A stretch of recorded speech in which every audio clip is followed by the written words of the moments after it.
Install Android 10 on Infinix Hot 9 via LineageOS 17.1 GSI Treble ROM. Please check the description for important notes and all the download links.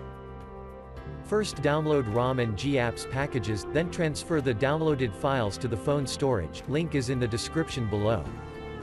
Step 2. Boot your device into TWRP recovery.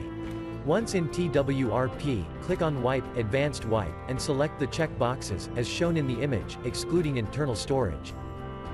Step 4. Swipe the button to wipe the device. Step 5. Go back to the recovery main screen, and tap on the Install button. Step 6. Navigate to the storage, and select the ROM zip file. Step 7.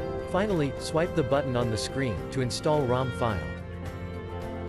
Step 8. Flash the GApps zip package, in the same manner. Step 9. After GApps flashing completes, select Wipe Cache and Dalvik from bottom left side of screen, and swipe to wipe. Step 10. When the flashing process is complete, hit Reboot System. That's it, you have successfully installed the ROM on your device.